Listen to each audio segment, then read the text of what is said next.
Да се исклучи декоративното осветлување на фасадите на сите јавни објекти и културни споменици, да не се палат сијалици во канцелариите денски, во лето климите да бидат над 27, а зиме до 20 степени. Ако е можно, да се инсталираат колекторски системи за загревање на вода, да се исклучат светилките после работно време, а старите сијалици да се заменат со штедливи, редовно да се чистат климите, да се заменат прозорците со ПВЦ.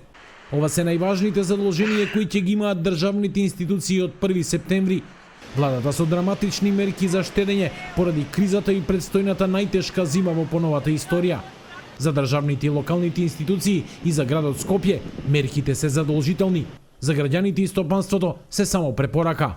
Целта која треба да се постигне е намалување на потрошувачка на енергија за 15% споредено со истиот месец од претходната година.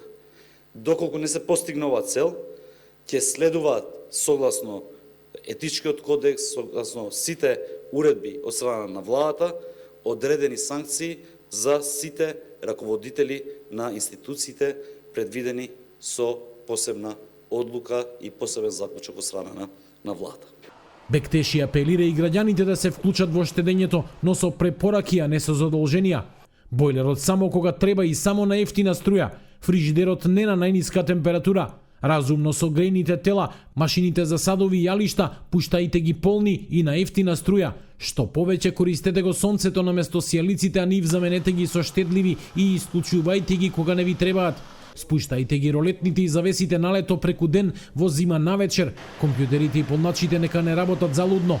Гответе во помали садови и рингли, изолирајте ги ѕидовите, прозорците и вратите, купувајте штедливи апарати, апелираше Бектеши до граѓаните.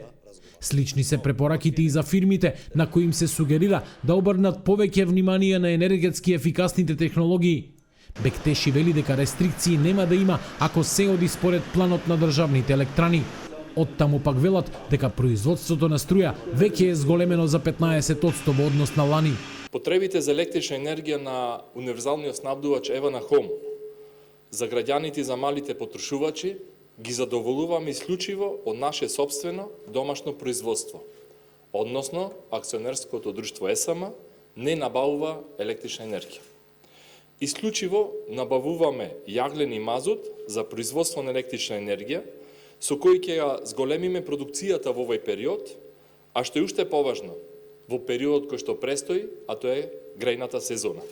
Министерот Бектеши вели дека владата има план и за најлошото сценарио и не ја отфрли можноста повторно да се прогласи кризна состојба во енергетиката.